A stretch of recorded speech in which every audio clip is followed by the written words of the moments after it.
अगर हम जय हिंद दोस्तों, मैं हूं अमित और आप हैं अमित एजुकेशन सेंटर 21 के साथ। तो जी हाँ दोस्तों, आज हम लोग पढ़ेंगे क्लास 10th का हिंदी।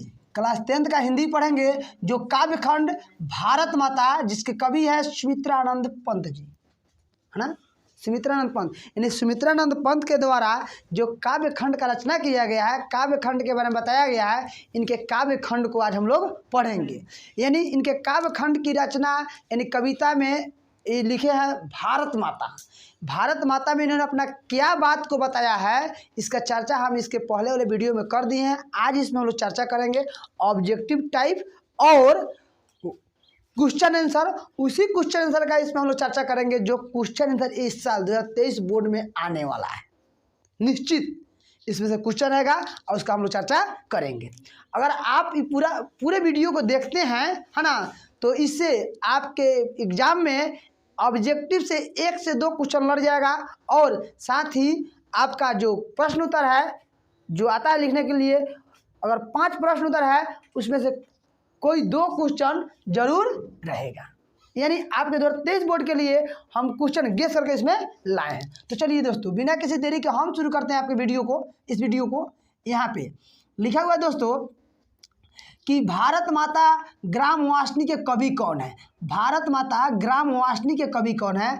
तो दोस्तों, भारत माता ग्रामवासिनी के कवि सुमित्रानंद पंत है। Option A is right answer. कौन कवि है? कौन कवि है? सुमित्रानंद पंत। सुमित्रानंद पंत जी ने किस काव्य की रचना किया है?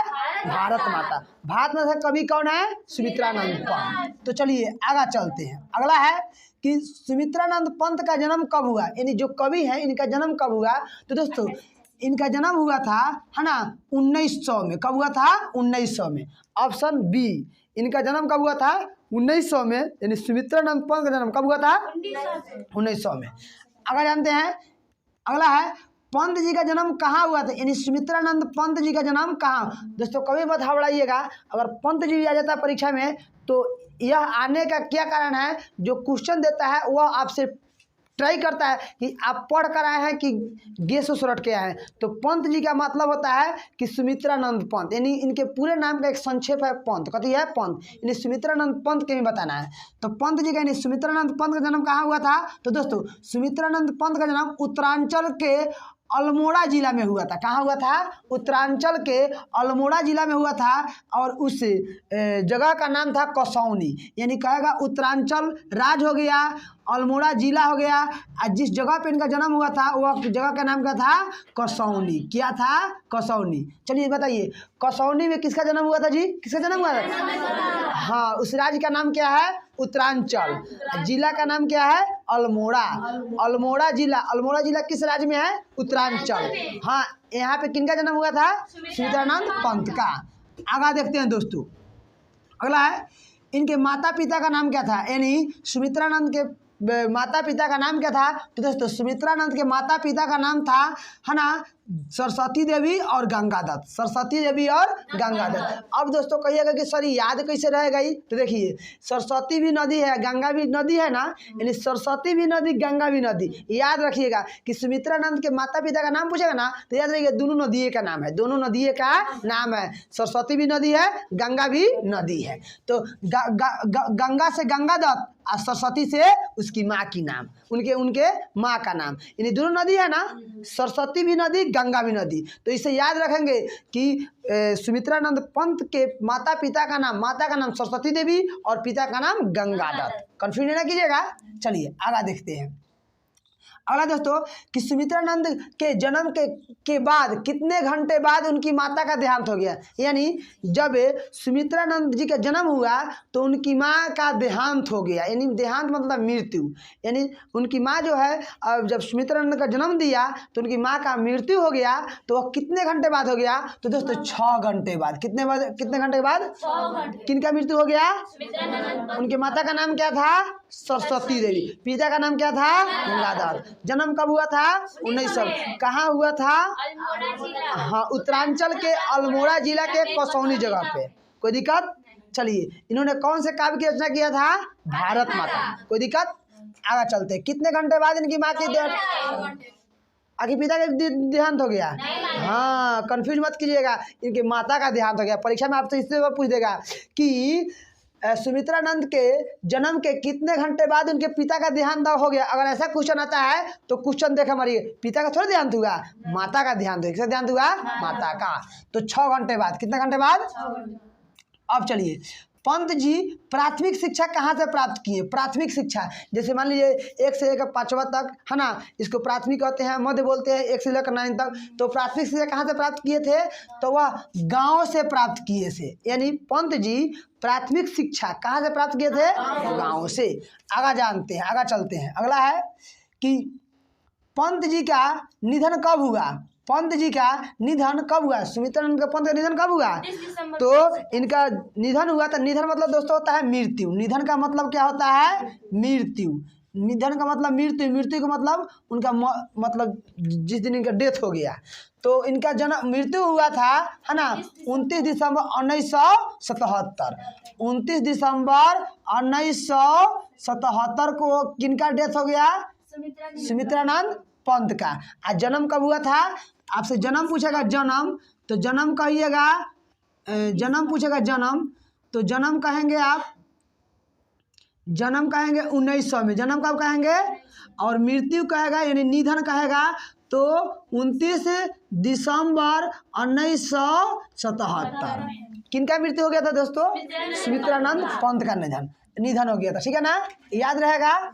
अगला है कि निम्न में से कौन पंत जी का काव्य कृतियाँ हैं? मतलब इनमें जो नीचे दिया हुआ, निम्न मतलब होता है नीचे, निम्न मतलब नीचे, जो नीचे दिया गया है यह काव्य कृतियाँ है ना। तो कौन कौन जो है ना इनका काव्य कृति है? तो दोस्तों इनका काव्य युग वाणी इनका काव्य कृति है, स्वर्ण धूल इनका ही काव्य कृति है, बिना गुंजन इनका ही है, यानी तीनों इनका है, इसीलिए ऑप्शन डी होगा। ऑप्शन क्या होगा? डी। कोई दिक्कत? आगे चलते हैं। अगला है, अब है आपके पाठ से है, किसका पलक नीचे है? किसका पलक यानी सुमित्रानंद पंत जी इस काव्य खंड में बताए हैं अपने कविता के माध्यम से कि इसमें गरीबों का जो पलक है वह क्या है? नीचे है। अपने काव्य खंड बताएं, तो उसी काव्य खंड से ऑब्जेक्टिव आ रहा है। किसका पलक नीचे है दोस्तों? तो गरीबों का, यानी गरीब को कहीं कहीं लिखा जाता है दिन भी लिखा जाता है। अगर ऐसे दिन लिखा हो तो इसका मतलब होता है गरीब, ऐसे दिन लिखा हो तो इसका मतलब होता है सोमवार मंगलवार, है ना। तो इस दिन का मतलब होता है गरीब, इस दिन का मतलब होता है सोमवार मंगलवार। तो किसका पलक नीचे है दोस्तों? तो गरीब का। आगे चलते हैं। अगला है, कौन अपने घर में परवासिनी है? कौन? ऑप्शन 1 में देखिए, भारत माता, अमीर लोग, अंग्रेज लोग, नेता लोग। कौन अपने घर में परवासिनी है? यानी इस काव्य खंड के अनुसार, मतलब जो पंत जी काव्य खंड लिखे हैं इस काव्य खंड के अनुसार अपने घर में परवासिनी कौन है? तो दोस्तों याद रखिएगा, भारत माता अपने घर में क्या है? परवासिनी है। आगे चलते हैं। अगला है कि कितने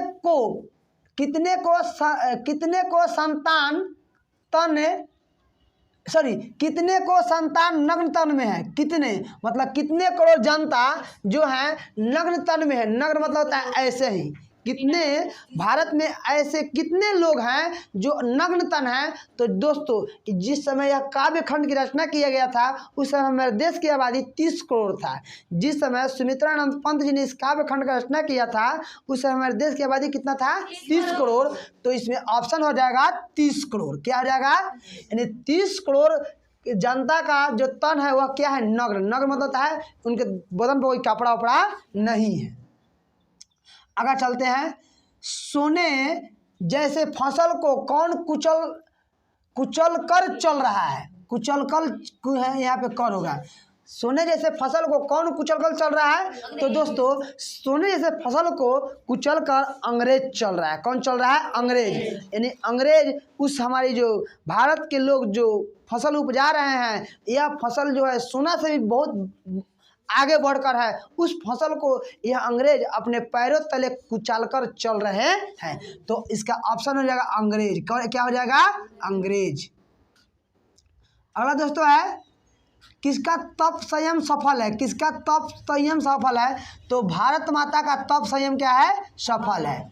आगे देखते हैं दोस्तों, भारत माँ कि आँखों की तुलना कभी किन नदियों से किया है। दोस्तों भारत माता इस काव्य खंड में जो सुमित्रानंद पंत जी लिखे हैं, इसमें किन दो नदियों से तुलना की है, इनकी आँख की तुलना। तो दोस्तों याद रखिएगा, इनकी आँख की तुलना गंगा और यमुना से की है। गंगा और यमुना, गंगा और यमुना, यानी भारत माता की जो आँख की तुलना है कभी किन नदियों से किया है, गंगा।